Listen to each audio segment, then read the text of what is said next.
காலையில் அழகான ஒரு கோலத்தோடு நம்மளோட டே ஸ்டார்ட் ஆகுது. இந்த வீடியோவில் நம்மளோட ஒரு ரொட்டீன் vlog தான் நம்ம பார்க்க போகிறோம். கோலம் போடுறது மட்டும்தான் காலையில் காமிச்சிருப்பேன். அதுக்கப்புறம் நான் ஒரு நைட் ரொட்டீன் போட்டிருப்பேன். நைட்டு அதாவது காலையில் ஒர்க்குக்கு போகிறதுக்கு முன்னாடி என்னென்னலாம் நான் பிளான் பண்ணி வச்சேன், மீல் ப்ரிப்பரேஷன் பண்ணி வச்சேன் அப்படின்ற மாதிரி காமிச்சிருப்பேன். இதே மாதிரி டெய்லியும் நம்மளோட நைட் ரொட்டீன் இருக்கும் அப்படின்னா கிடையவே கிடையாது. இது எப்போவாது நம்மளுக்கு தோணும் இல்லையா, இது நம்மளை இன்றைக்கி நைட்டு செஞ்சு வச்சுட்டா நாளைக்கு காலையில் நம்மளுக்கு கொஞ்சம் ஈஸியாக இருக்கும்ன்ட்டு. அந்த டைமில் மட்டும்தான் அப்படி. மற்ற டைம்லலாம் எப்போவும் போல் நம்மளுக்கு சோம்பேறித்தனம் வந்துடும். ஆனால் தோணுச்சுன்னா பண்ணிடுவேன். ஆனால் டெய்லியும் சுறுசுறுப்பாக இருக்கிறது நம்மளுக்கு எப்போவுமே தோணாது இல்லையா, எப்போயாவது ஒரு வாட்டி தான் தோணும். ஏன்னா மோஸ்ட்லி நம்ம வேலைக்கு போயிட்டு வந்துட்டாலே என்னவோ அடித்து போட்ட மாதிரி டயர்டாக ஃபீல் ஆகும். ஒரு அட்லீஸ்ட் ஒரு ½ அன் ஹவராக உட்காந்து ஒரு காஃபி குடிச்சிட்டு ரெஸ்ட் எடுத்துகிட்டு அதுக்கப்புறம் தான் நம்மளோட ஈவினிங் ஸ்டார்ட் பண்ணுற மாதிரி இருக்கும். உடனே நம்ம அறக்க புறக்க எதனா வேலை செஞ்சோம் அப்படின்னா என்னடா இது வாழ்க்கை அப்படின்ற மாதிரி நம்மளுக்கு தோண ஆரம்பிச்சிரும். அதனால் எப்போவுமே கொஞ்சம் காமாக தான் ஸ்டார்ட் பண்ணுவேன். அன்றைக்கி நைட்டு ஹஸ்பண்ட்க்கு செகண்ட் ஷிஃப்ட்டு, அதனால் அவர் கம்பெனிலேயே சாப்பிட்டுப்பார். பெரிய பாப்பா மேலே அம்மா வீட்டில் சாப்பிட்டுக்கிட்டா. அதனால் நானும் சின்ன பாப்பா 2 பேர் மட்டும்தான் சாப்பிட்ணும். அதனால் சிம்பிளாக காலையில் இட்லி இருந்தது. ரொம்பவே சாஃப்டாக இருந்தது அந்த இட்லி. சரி, இந்த இட்லியில் பொடி இட்லி மாதிரி பண்ணி நம்ம 2 பேரும் சாப்பிட்டுக்கலாம் அப்படின்ட்டு. ஏன்னா தனியாக தோசை சட்னி அரைக்கணும், அது வேஸ்ட்டாக போகும் 2 பேருக்கு அப்படின்னா, நிறைய குவான்டிட்டியில் அரைச்சிட்டோம் அப்படின்னா. சரி, அதனால் இதுவே போதும் அப்படின்ற மாதிரி நாங்கள் 2 பேரும் இதே சாப்பிட்டுக்கிட்டோம். இது செய்கிறது ரொம்ப சிம்பிள் அண்ட் ஈஸி. ஒரு 2 மினிட்ஸில் ரெடி ஆகிடும், மேகி மாதிரி. ஆனால் மேகி செஞ்சு சாப்பிட்றதுக்கு இந்த ஆப்ஷன் எவ்வளோ பெட்டர் இல்லையா, அதனால் செஞ்சு சாப்பிட்டோம். நமக்கு நைட்டில் அந்த டைஜஷன் ப்ராப்ளமும் இருக்காது. மோஸ்ட்லி பசங்க மேகி கேட்பாங்க. பட் அதை நம்ம அவாய்ட் பண்ணுறது நல்லது. நானுமே சில டைமில் ரொம்ப அலுப்பாக இருந்தது அப்படின்னா வாங்கிட்டு 2 பேக்கெட்டை போட்டு செஞ்சு சாப்பிடுவோம். ஏன்னா வாய்க்கு நல்லா டேஸ்ட்டாக இருக்கும், இறங்கும் அப்படின்ட்டு. ஆனால் நிறைய வீடியோஸ்லாம் பார்க்கும்போது அதிலே சொல்கிறாங்க அது டைஜஷனுக்கு ப்ராப்ளமாக இருக்கும் அப்படின்ற மாதிரிலாம். சரி, கொஞ்சம் ஹெல்த்தியாகவே சாப்பிடுவோமே அப்படின்ட்டு அன்றைக்கி நைட் எனக்கு தோணுச்சு. அதனால் இட்லி இருந்ததுனால ஓகேன்ற மாதிரி ஆகிடுச்சு. கொஞ்சம் சிம்பிளாக நம்ம முடிச்சாச்சு. ஆனால் இந்த டேஸ்ட் ரொம்ப நல்லாவே இருந்தது. அந்த ஆனியனோட க்ரன்ச்சினஸ்ஸு ப்ளஸ் கடையில் வாங்கினது தான் இட்லி பொடி, வீட்டிலலாம் எதுவும் இல்லை. கடையில் ஒரு 10 ருபீஸ்க்கு வாங்கிட்டு வந்தேன். அதை போட்டு தான் செஞ்சுருந்தேன். ரொம்ப நல்லா இருந்தது. அந்த இட்லியை கட் பண்ணும் போது அவ்வளோ ஒரு சாட்டிஸ்ஃபேக்ஷன். நல்லா சாஃப்டாக இருந்தது இட்லி. ஹார்டாக இருந்திருந்தால் கூட நானே விட்டுருப்பேன், சரி வேண்டாம் அப்படின்ட்டு வேறு எதுனா ட்ரை பண்ணியிருப்பேன் செய்கிறதுக்கு. பட் இந்த இட்லி ரொம்ப சாஃப்டாக இருக்கவும் சரின்னு சொல்லிட்டு தான் எனக்கு இந்த ஐடியா வந்துச்சு, இட்லி பொடி போட்டு பொடி இட்லி மாதிரி செஞ்சிடலாம் அப்படின்ட்டு. இதுலையுமே இன்னும் நம்ம நெய்யை ஆட் பண்ணோம் அப்படின்னா இன்னுமே நல்லாயிருக்கும் குழந்தைங்களுக்கு கொடுக்குறதுக்கு. லைட்டாக என்ன ஆகிடுச்சுன்னா காரம் கொஞ்சம் கூடுதலாக இருந்துச்சு. நான் வேறு பச்சை மிளகா ஆட் பண்ணியிருந்தேன். அந்த இட்லி பொடியில் வேறு கொஞ்சம் காரம் ஜாஸ்தியாகவே இருந்தது. அதனால் காரம் மட்டும் லைட்டாக கொஞ்சம் கூடின மாதிரி இருந்தது. மற்றபடி எல்லாமே நல்லா இருந்தது. டின்னர் ரொம்ப சிம்பிளாக முடிஞ்சுது அப்படின்றதுனால காலையில் என்ன செய்யலாம் அப்படின்ற மாதிரி பிளான் பண்ணியிருந்தேன். அதனால் சரி, தேங்காய் அதுக்கப்புறம் லெமன் இதெல்லாம் வாங்கலாம் அப்படின்ட்டு செப்டோவில் ஆர்டர் போட்டிருந்தேன். இந்த கொத்தமல்லி கருவேப்பிலை இதெல்லாம் வாங்கி வாரக்கணக்கில் ஆகுது. சரி வாங்குவோமே அப்படின்னு சொல்லிட்டு அதோடு சேர்த்து கொத்தமல்லி கருவேப்பிலை அதுக்கப்புறம் மஷ்ரூம், மெயினாக மஷ்ரூம்காக தான் ஆர்டர் போட்டிருந்தேன்.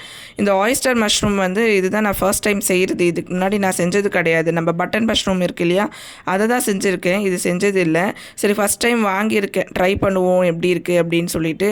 அதுவுமே எல்லாமே வந்த உடனே பேக்கெட்லேருந்து பிரித்து எடுத்துகிட்டு எல்லாமே க்ளீன் பண்ணி ஒரு பாக்ஸில் போட்டு ஃப்ரிட்ஜில் வச்சாச்சு.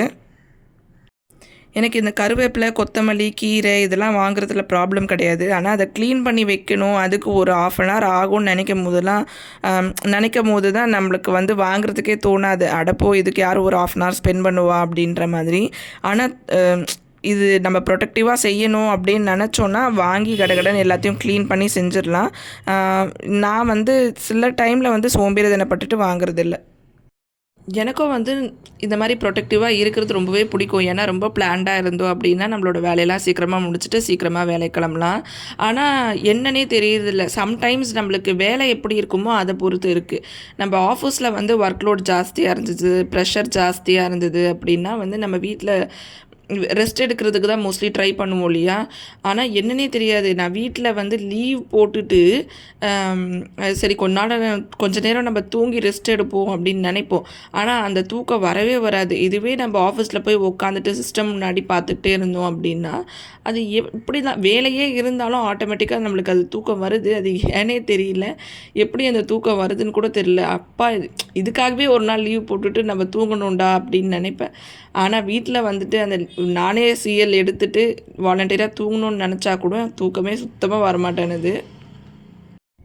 அதே மாதிரி தான் இந்த நைட் டைம்லேயும் நைட்டில் 10-11 மணி ஆனால் கூட 12 மணி ஆனால் கூட நம்மளுக்கு தூக்கமே வராது.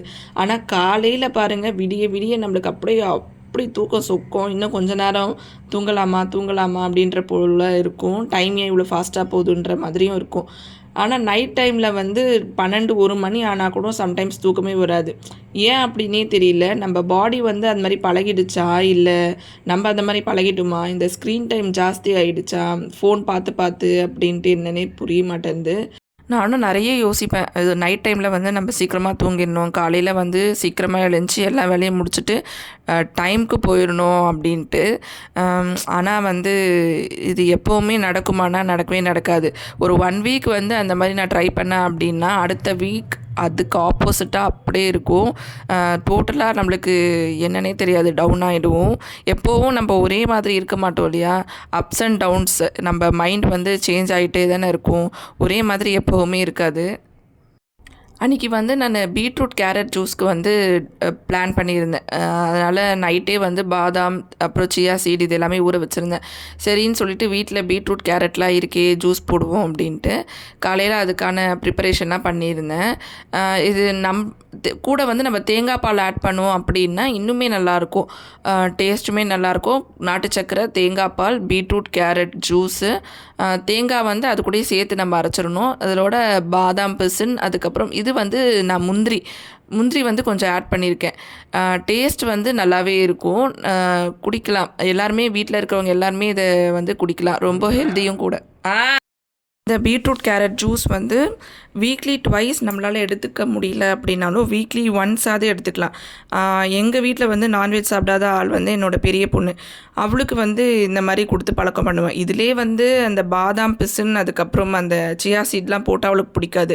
பிளெயின் அந்த பீட்ரூட் கேரட் ஜூஸ்னால் ஓகே குடிப்பா. இவ்வளோ ரெஸ்ட்ரிக்ஷன்ஸ் இருக்குது பசங்கக்கிட்ட, இது நம்ம அவங்களுக்கு கொடுக்குறதுக்கு கூட. நைட்டு வந்து நான் சுண்டல் ஊற போட்டிருந்தேன். அதாவது பட்டாணி, கருப்பு சுண்டல், வெள்ளை சுண்டல், இது 3மே ஊற போட்டிருந்தேன். காலையில் வந்து பசங்களுக்கு இந்த சுண்டல் சாலட் மாதிரி பண்ணலான்ற ஒரு ஐடியாவில் தான் ஊற போட்டேன்.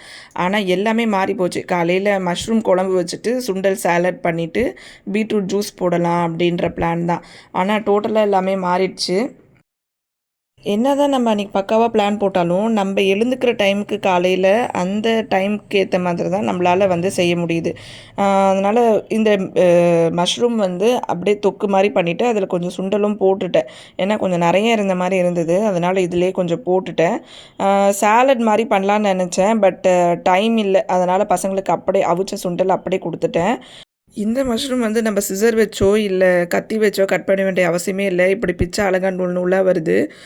இதை பார்க்கும்போது நம்ம இந்த கொரியன் சீரீஸில் இல்லைனா இந்த கொரியன் ட்ராமாஸ்லலாம் அவங்க இந்த மாதிரி மஷ்ரூம் வந்து போட்டு சாப்பிடுவாங்க இல்லையா, அதுதான் எனக்கு ஞாபகம் வந்துச்சு.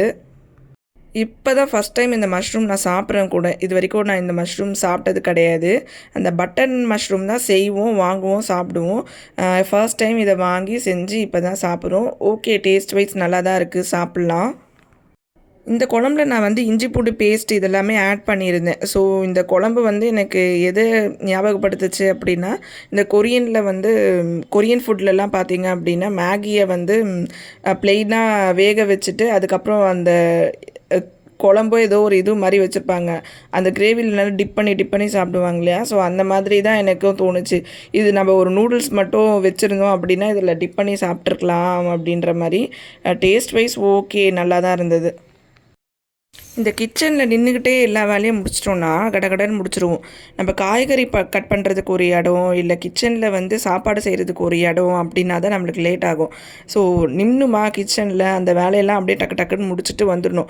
இது வந்து ரீசெண்டாக தான் எனக்கு ப்ராக்டிஸ் ஆச்சு. முன்னாடிலாம் என்ன பண்ணுவேன்னா காய்கறியை வெளியே கொண்டு வந்து ஹாலில் கொண்டு வந்து டிவி பார்த்துக்கிட்டே வெட்டிக்கிட்டு இருப்பேன். ஆனால் இப்போ நம்மளுக்கு சுத்தமாக டைம் கிடையாது. 7:45க்கெலாம் கிளம்பி ஆகணும் அப்படின்றதுனால கடகடன்னு அங்கேயே நின்று எல்லா வேலையும் முடிச்சிடுது. பாத்திரம் கழுவுறதா இருந்தாலும் சரி, காய்கறி கட் பண்ணுறதா இருந்தாலும் சரி, சாப்பாடு செய்கிறதா இருந்தாலும் சரி, எல்லாமே ஒரே அட் அ ஸ்பாட் அப்படி அப்படியே மல்டிபிள் ஒர்க்ஸ் அங்கேயே நின்று எல்லாமே நம்ம முடிச்சிடணும். முன்னெல்லாம் வந்து நம்ம வீட்டில் இருக்கிற போதெல்லாம் கொஞ்சம் பொறுமையாக ரிலாக்ஸ்டாக செய்யலாம். பட் இப்போ வந்து அப்படி செய்ய முடியாது இல்லையா, ஹரிபரியாக செய்யணும் அப்படின்றதுனால இப்படி நின்றுக்கிட்டே எல்லா வேலையும் செஞ்சு முடிச்சிட வேண்டியது தான். இதுதான் கொஞ்சம் ஈஸியும் கூடும். ஆனால் நின்றுக்கிட்டே இருக்கிறது தான் கொஞ்சம் கால் வலிக்கிற மாதிரி இருக்கும். பட் கடகடன் முடிஞ்சிடும். இந்த வேலையெல்லாம் செஞ்சு முடிக்கிற வரையும் நம்மளுக்கு எதுவும் தெரியாது. ஆனால் செஞ்சு முடிச்சுட்டு நம்ம வேலைக்கு போகும்போது அங்கே போன உடனே என்னவோ அப்படியே கபன்னு நம்மளுக்கு பசி எடுக்கும். ரொம்ப டயர்டாக இருக்கும். அப்போ ஒரு 8:30-9 மணிக்குள்ளே நம்மளுக்கு பசி எடுத்துகிட்டு அந்த பிரேக்ஃபாஸ்ட் சாப்பிட்டு முடிச்சுருவோம். இந்த ரொட்டீன் வீடியோ இதோட முடியுது. இந்த வீடியோ உங்களுக்கு பிடிச்சிருந்ததுன்னா லைக் பண்ணிக்கோங்க. சேனலையும் அப்படியே சப்ஸ்கிரைப் பண்ணிக்கோங்க. இதே மாதிரி நெக்ஸ்ட் வீடியோவில் பார்க்கலாம். பாய்.